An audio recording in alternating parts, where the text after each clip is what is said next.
Everyone, welcome back to my channel.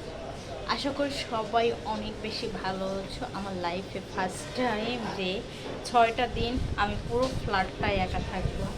জানি না কি কি প্রবলেম আমি ফেস করব। সত্যি অনেক বেশি ভয় লাগতেছে, বা আমার কাছে এটা নতুন কিছু। তো দেখা যাক এই 6টা দিন আমি কি কি করি না করি সব তোমাদের সাথে শেয়ার করব। আর পুরো ভিডিওটার সঙ্গে থাকো আর দেখতে থাকো। Hi, good morning. এখন বাজে সকাল ঠিক 8:30, 8:30 না, সরি 9টা বাজে। তো আমি একটা দিন কভার করে ফেলছি। রাতে ম্যাথ অ্যাসাইনমেন্ট ছিল, এগুলো কমপ্লিট করলাম।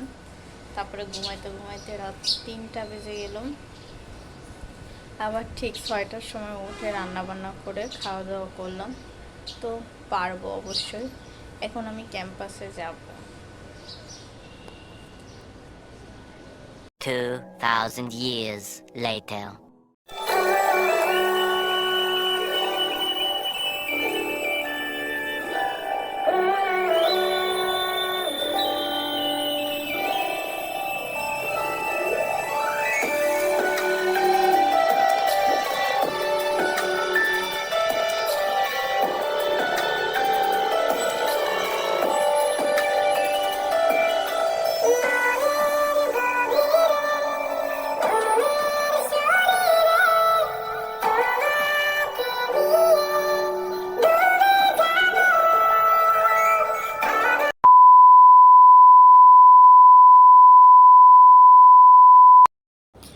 একা থাকার ব্যাপারটা আসলে অনেক মজাদার, অনেক ভালো লাগে, অনেক বেশি কষ্ট হয় কি কারণে, পুরো বাসাটায় আমার একা থাকতে হয়েছে। মাঝে মাঝে আমার কেমন যেন নিঃশ্বাস বন্ধ হয়ে যাচ্ছিল, কেউ নাই, কথা বলার মতন কেউ নাই, কিন্তু আমি থাকতে পারছি প্রপারলিভাবে, কোনো প্রবলেম হয় নাই, খুব সুন্দরভাবে আমি থাকতে পারছি।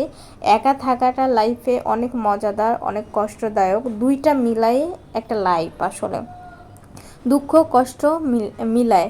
আর আমি ওই সময় কন্টিনিউ ভিডিও করতে পারিনি, কারণ আমার তারপরেই এক্সাম ছিল, একটু পড়াশোনা করতে হচ্ছিল। তার কারণে ভাবতেছি আমি একা একা কেন হাসতেছি। একা একা হাসার কারণ ছিল, তখন আমার ফ্রেন্ডসরা আমাকে একটু সময় দিচ্ছিল, মানে ওরা ফোন দিয়ে বলতেছিল কি একটা যেন ব্যাপার কথা বলতেছিল, তাই আমি হাসতেছিলাম আর একটু ক্লিপ করে রাখলাম। ঠিক আছে, বাই দ্য ওয়ে, নেক্সট আরেকটা ভিডিওতে তোমাদের সাথে কথা হবে।